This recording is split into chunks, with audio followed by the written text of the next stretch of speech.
Hello, this is Bern, and if the guy you were with ended things with you and you're wondering how you can get him back, stick around because I'm going to be sharing with you how to get back your ex in my episode today.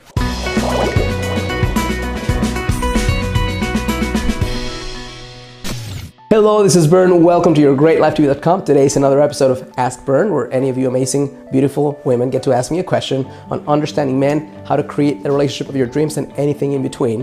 And I create a video response just for you. Today's question comes from 3 different women. That's why I'm not actually posting the name on my screen, because 3 women on the same week asked me, how do I get back my ex? And here's what I have to say about this, not before giving you a little rant. And that's if the guy you were with decided that for whatever reason he doesn't want to connect with you, that you're not worth his time, that he has other shit going on. My question to you, first question is, why on earth would you want that guy back? If he decided to end things with you and you're saying, love me, like me, I'm still worthy of your love, you're basically creating a lack of value in his eyes and in your own heart. So you're lowering your value, you're lowering your self-worth, and it's incredibly painful. So the first thing I'll say is stop that insanity. I'm going to ask you step number 1. On that long list of things, that list of requirements of what constitutes a soulmate, what constitutes your ideal guy, I'm going to ask you on top of that freaking list to add this requirement. He must choose me. He must want to be with me. If he has all the qualities and doesn't have this one, he is not your guy. He is not your soulmate. I don't care how much chemistry is between both of you. He's not choosing you. He's not for you. Second step, if you really want to get a guy back, is you need to stop trying. You need to completely, and I mean completely, let go to the point where you're not trying to connect. You're not worried about him. You're not stalking him on Facebook. You're not asking your friends how he's doing. You imagine this man died, and you stop for a little bit. You say, well, he died, okay, in your mind, but that's it. You're not going to connect with him again. And you're going to, step number 3, start creating a mind-blowing, amazing freaking life. Getting a real life, that's what I'm talking about. Connecting a life that you're in love with, creating the conditions in your life by doing things you love, by connecting to more human beings, by expressing yourself more fully, by engaging in your passions. You're going to create a life that not just you, but any human being would be in love with. You're going to start raising up the worth from the inside out by reconnecting to the reason you're here and to the things that make you feel alive, healthy, happy, vibrant, sensual. Anything that makes you feel happy, you end up connecting with in that period of time.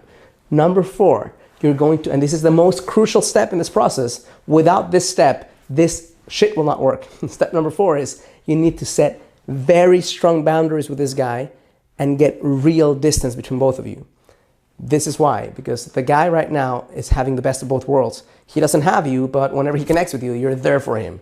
Whenever he wants to see you, you are like, oh my God, let's see each other. And you're hoping that he gets back with you and he doesn't get back with you. So you're going to do a different strategy. You're going to say, you know what, right now, you don't want to be with me. I totally get it. I need space and time to heal for real. Connecting with you, even if it's 1 minute a week, it's hurting me. So I want you to step back, and I want you to have the strength and the cojones to stay within yourself and not connect with me. And you're going to set a time period. 60 days is ideal, but at the very minimum 30 days where he's not going to connect with you. He might break his promise, but you are not going to engage with him. You are not going to give him time or space or anything. You're seriously going to give him 30 days to think about his decision.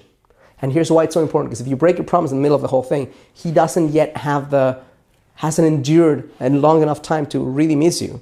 So you're going to set distance for 2 things to happen. Either A, he's going to really miss you and do whatever he can to try to connect with you. And then at the end of 30 days, you can say yes or no. Or you can start slowly. That's what would be my recommendation if you decide to do this. Do it slowly. Don't go from 0 to 60 all in one day. But if he doesn't do that, if he chooses not to connect with you, if he chooses not to miss you, then you are already creating the life of your dreams. So that's why step number 5 is very, very important as well. It's connect with more men. As you set strong boundaries and you're getting the real space to heal from this man, and you're not connecting with him, not engaging with him, not stalking him, not thinking about him, or you might be thinking about him, but you're not connecting with him in any way, you're going to start connecting with more men. You're going to start creating friendships, you're going to start creating conversations, you're going to start creating aliveness with more guys, to the point where you start feeling inside of you, not in your head, that there's abundance out there, that there's more guys out there as a possibility for you. I'm not saying you're going to feel like, oh my God, I want to marry this guy, but I do want you to feel like this is a guy that you can be friends with. That's at the level that I want you to connect with guys right now. If you do that, step number 6 is something will happen. He will either come back or not come back. If he comes back, take it slow and decide for you what's going to assure you that this guy is not going to do the same stupid thing again, where he's dissing you for something else. And then when you feel like he's done the right thing and that he's really connected with you and that he really wants to make this happen, then you reconnect with him slowly again. If he doesn't come back, you're already connecting with guys, you're already creating a life of your dreams, you're already falling in love with yourself again, and you have an amazing life regardless. The whole point of this whole thing is, at the end of this process, whether he connects back with you or not becomes almost irrelevant. And if you get to that space where you can fully relax into knowing that there's something else, something better waiting for you, then the possibilities of him getting back are stronger. But if he doesn't, who gives a shit?